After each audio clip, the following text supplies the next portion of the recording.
Hi, hello friends. Welcome to Mahera English classes. So ನಾವು ಹಿಂದಿನ ತರಗತಿಯಲ್ಲಿ ಸಹಾಯಕ ಕ್ರಿಯಾಪದಗಳು ಹಾಗೂ ಅದರ ವಿಧಗಳನ್ನ ಅಧ್ಯಯನ ಮಾಡಿದ್ದೇವೆ. ಇವತ್ತಿನ ತರಗತಿಯಲ್ಲಿ ನಾವು ಆ ಸಹಾಯಕ ಕ್ರಿಯಾಪದಗಳನ್ನ ಬಳಸಿ ಶಾರ್ಟ್ ಫಾರ್ಮ್ಸ್ ಗಳನ್ನಾಗಿ ಮಾಡುವುದನ್ನ ಹೇಗೆ ಅನ್ನೋದನ್ನ ನಾವು ಈ ಒಂದು ತರಗತಿಯಲ್ಲಿ ಕಲಿತುಕೊಳ್ಳೋಣ. ನಾವು ಹಿಂದಿನ ತರಗತಿಯಲ್ಲಿ ಪ್ರೈಮರಿ ಆಕ್ಸಿಲರಿ ವರ್ಬ್ಗಳಾದಂತಹ do form, be form, have ಫಾರ್ಮ್ಗಳನ್ನ ಮತ್ತು ಸೆಕೆಂಡರಿ ಆಕ್ಸಿಲರಿ ವರ್ಬ್ಗಳಾದಂತಹ ಮಾಡೆಲ್ಸ್ ಗಳನ್ನ ನಾವು ಈಗಾಗಲೇ ಅಧ್ಯಯನ ಮಾಡಿದ್ದೇವೆ. ಈ ಒಂದು ತರಗತಿಯಲ್ಲಿ ಆ ಎಲ್ಲಾ ಸಹಾಯಕ ಕ್ರಿಯಾಪದಗಳಿಗೆ ನಾಟ್ ಅನ್ನ ಸೇರಿಸುವುದರ ಮುಖಾಂತರ ಯಾವ ರೀತಿ ನಾವು ಶಾರ್ಟ್ ಫಾರ್ಮ್ಸ್ ಗಳನ್ನ ಮಾಡ್ತೀವಿ ಅನ್ನೋದನ್ನ ನಾವು ಇವತ್ತು ಕಲಿತುಕೊಳ್ಳೋಣ. So, short forms.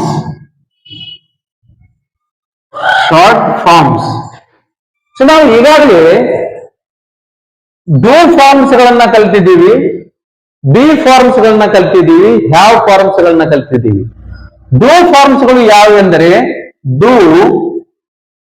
Does, did. Be forms ಯಾವುವೆಂದರೆ am, is, are, was, were.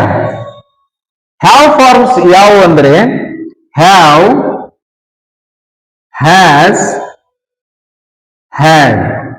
ಈ ಎಲ್ಲಾ ಪ್ರೈಮರಿ ಸಹಾಯಕ ಕ್ರಿಯಾಪದಗಳನ್ನ ನೀವು ಮೊದಲಿನ ವಿಡಿಯೋದಲ್ಲಿ ಇವುಗಳನ್ನ ನೀವು ಕಲ್ತಿದ್ದೀರಿ. ಈ ಎಲ್ಲಾ ಸಹಾಯಕ ಕ್ರಿಯಾಪದಗಳಿಗೆ ನಾವು ನಾಟ್ ಅಂತಕ್ಕಂತಹ ಪ್ರತ್ಯಯವನ್ನ ಸೇರಿಸುವುದರ ಮುಖಾಂತರ, ಈ ನಾಟ್ ಅನ್ನ ಸೇರಿಸುವುದರ ಮುಖಾಂತರ ಇವುಗಳನ್ನ ನಾವು ಶಾರ್ಟ್ ಫಾರ್ಮ್ಸ್ ಗಳನ್ನಾಗಿ ಮಾಡಬಹುದು. ನಾಟ್ ಅನ್ನ ಸೇರಿಸುವುದರ ಮುಖಾಂತರ.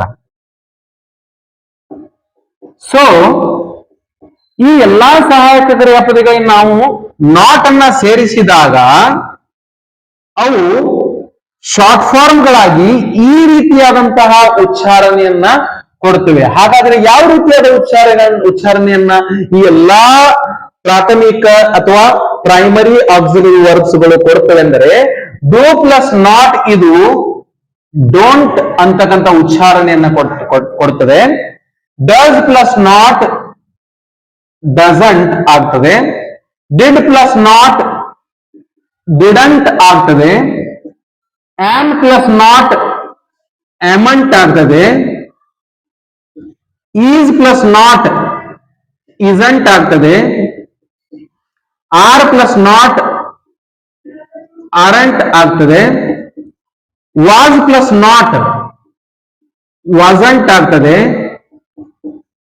ವೇರ್ ಪ್ಲಸ್ ನಾಟ್ ವೇರಂಟ್ ಆಗ್ತದೆ. ಹ್ಯಾವ್ ಪ್ಲಸ್ ನಾಟ್ ಹ್ಯಾವಂಟ್ ಆಗ್ತದೆ. ಹ್ಯಾವಂಟ್ ಆಗ್ತದೆ. ಅದೇ ರೀತಿಯಾಗಿ has plus not hasn't, had plus not hadn't. ಈ ಎಲ್ಲಾ ಪ್ರೈಮರಿ ಆಕ್ಸಿಲರಿ ವರ್ಬ್ಗಳಿಗೆ ನಾಟ್ ಅನ್ನು ನಾವು ಹಚ್ಚೋದ್ರ ಮುಖಾಂತರ, ಸೇರಿಸೋದ್ರ ಮುಖಾಂತರ ನಾವು ಇಲ್ಲಿ ಶಾರ್ಟ್ ಫಾರ್ಮ್ ಗಳನ್ನಾಗಿ ಮಾಡಿದ್ದೇವೆ. ಇಲ್ಲಿ ನಾಟ್ ಅಂತಕ್ಕಂಥದ್ರಲ್ಲಿ ಓ ನಾವು ತೆಗೆದು ಅದರ ಬದಲಾಗಿ ನಾವು ಅಪಾಸ್ಟ್ರೋಫಿ ಅಂತಕ್ಕಂತಹ ನಾವು ಲೇಖನ ಚಿಹ್ನೆಯನ್ನ ಬಳಸುವುದರ ಮುಖಾಂತರ ಅವುಗಳನ್ನ ನಾವು ಉಚ್ಚಾರಣೆಯನ್ನ ಮಾಡಬೇಕು. ಡೂ ಪ್ಲಸ್ ನಾಟ್ ಅದು don't, does plus not doesn't, did plus not didn't, am plus not amn't, is plus not isn't, are plus not aren't, was plus not wasn't, were plus not weren't, have plus not haven't, has plus not hasn't, ಅದೇ ರೀತಿಯಾಗಿ ಕೊನೆಗೆ had plus not hadn't. So ನಾವು secondary auxiliary verb ಗಳನ್ನ ನೋಡಿದಾಗ ಆ secondary auxiliary ವರ್ಬ್ಗಳು can, could, shall, should, will, would, may. ಆ ಮೇ ಅಂತಕ್ಕಂತಹ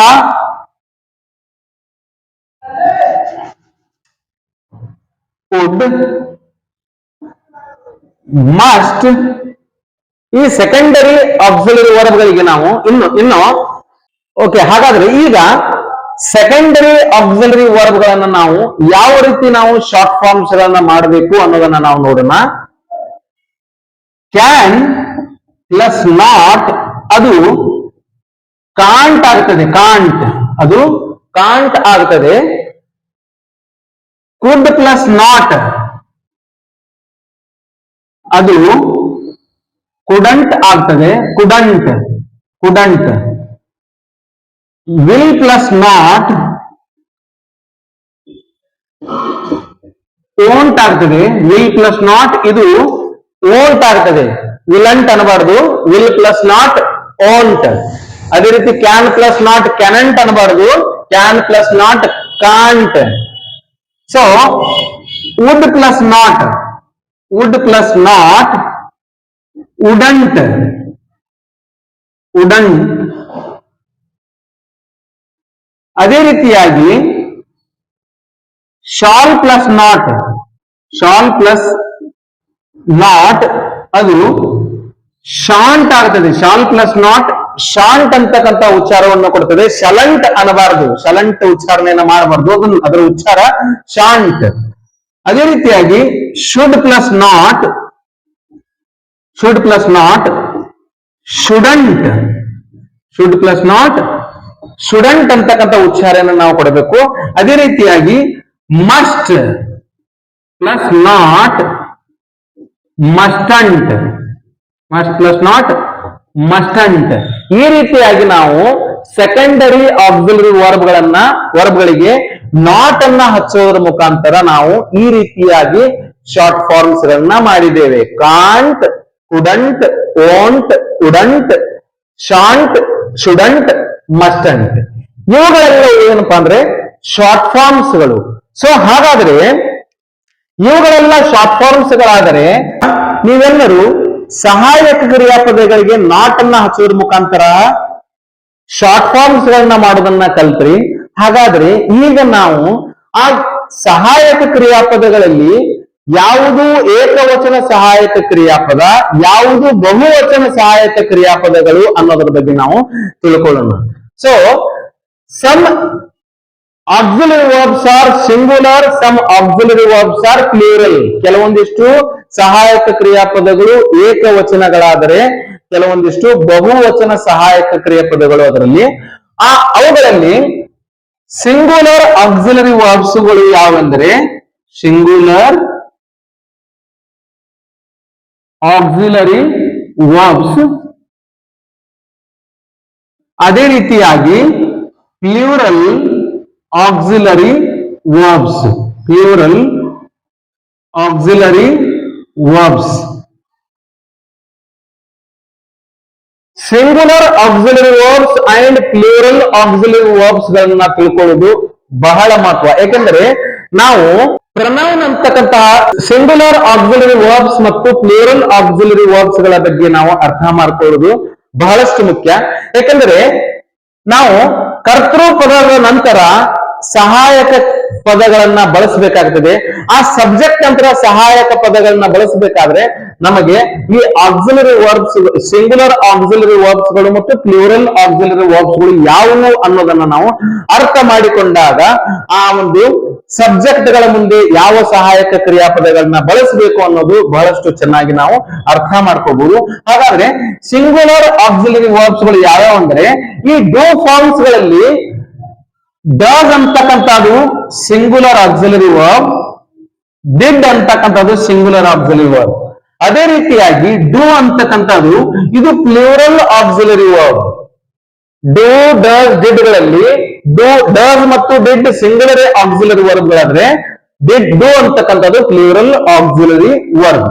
ಅದೇ ರೀತಿಯಾಗಿ ನಾವು ಬಿ ಫಾರ್ಮ್ಸ್ ಗಳಲ್ಲಿ ನೋಡಿದಾಗ ಆಮ್, ಈಸ್, ವಾಸ್ ಈ ಮೂರು ಸಿಂಗುಲರ್ ಆಕ್ಸಿಲರಿ ವರ್ಬ್ ಗಳಾದ್ರೆ ಈಗಾಗಲೇ ನೀವು ಸಹಾಯಕ ಕ್ರಿಯಾಪದಗಳಿಗೆ ನಾಟ್ ಅನ್ನ ಹಚ್ಚೋದ್ರ ಮುಖಾಂತರ ಶಾರ್ಟ್ ಫಾರ್ಮ್ಸ್ ಗಳನ್ನ ಯಾವ ರೀತಿ ಮಾಡೋದನ್ನ ನಾವು ಅರ್ಥ ಮಾಡ್ಕೊಂಡಿದ್ದೇವೆ.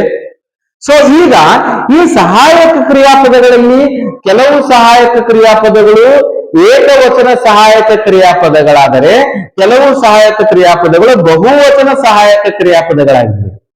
ಸೊ ಅದಕ್ಕಾಗಿ ಇವುಗಳಲ್ಲಿ ನಾವು ಸಿಂಗುಲರ್ ಆಕ್ಸಿಲರಿ ವರ್ಬ್ಸ್ ಮತ್ತು ಪ್ಲೂರಲ್ ಆಕ್ಸಿಲರಿ ವರ್ಬ್ಸ್ ಗಳಂತ ನಾವು ನೋಡ್ತೇವೆ.